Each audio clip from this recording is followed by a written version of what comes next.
Pak Subagio. Jadi Bapak Ibu sekalian, kami terima kasih pada Porwatan yang pada kesempatan ini bisa mengumpulkan kita semua. Tadi disebut oleh Bu Anis, kita silaturahmi, dan ini menjadi bagian dari masukan buat kami juga, khususnya di Ditjen Perkebunan. Saya kira melihat perkembangan yang ada, bahkan sampai di perkembangan... Nah, bahan itu besok diminta jemput. Izin, jadi melihat perkembangan sampai dengan Agustus, saya kira ini kejadian kebakaran, kalau kami sebut kebakaran lahan dan kebun ini sangat jauh berkurang. Ini paling tidak menunjukkan bahwa kita memiliki persiapan yang cukup matang, dan ini semua pasti didukung dari pemerintah pusat, pemerintah kabupaten, kemudian perusahaan, dan juga masyarakat, dan semua ini dapat terlihat bahwa kejadian kebakaran semakin lama semakin menurun. Dan mudah-mudahan ke depan dengan sinergitas yang ada ini dan dukungan dari media, karena media ini menjadi corong dari informasi kepada masyarakat, maka kita perlu tadi sesuai dengan Pak Pandu sampaikan, lindungi kamu dan aku dari kebakaran lahan dan kebun. Demikian, terima kasih Pak Bagio. Terima kasih Pak Arfi. Mungkin Pak Bambang selanjutnya, boleh Pak Bambang closing statement. 1 menit.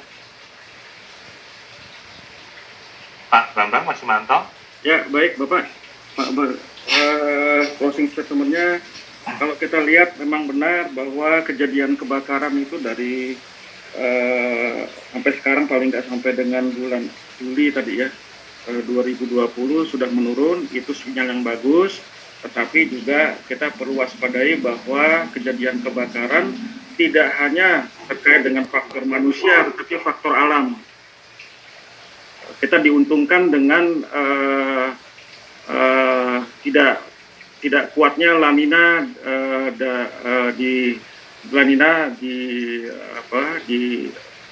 tahun 2020 ini. Gitu. Kemudian juga sharing responsibility terkait dengan penanganan kebakaran menurut saya wajib dilakukan.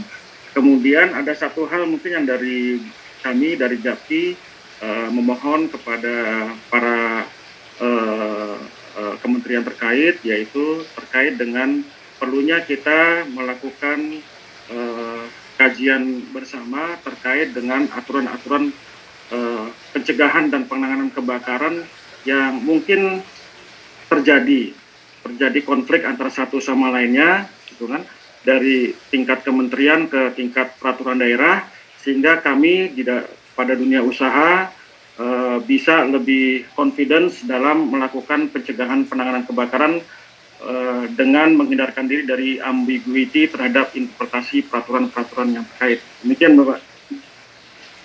Baik, terima kasih Pak Bambang. Selanjutnya saya persilakan Ibu Anis Aliati memberikan closing statement-nya, Bu. Sekitar 1 menit juga lah. Ya, terima kasih. Ya. Kami, maksud saya Kementerian LHK ya, menyadari bahwa keberhasilan upaya pengendalian kebakaran hutan dan lahan adalah tanggung jawab bersama, sehingga koordinasi, komitmen, dan sinergitas para pihak untuk fokus di dalam upaya pencegahan, terutama menjadi target yang terus-menerus perlu ditingkatkan.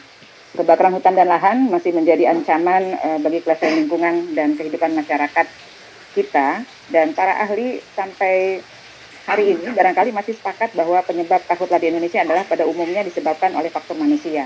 Karena itu, pada prinsipnya karhutlah harus dapat dicegah. Upaya pencegahan karhutlah merupakan langkah yang jauh lebih baik jika dibandingkan dengan upaya memadamkannya. Pencegahan juga menjadi sangat penting agar dapat kita upayakan bersama. Sinergi para pihak mulai dari pusat, daerah, sampai ke tingkat tapak harus terus dikedepankan. Partisipasi dan kesadaran masyarakat perlu terus dibangun. Bersama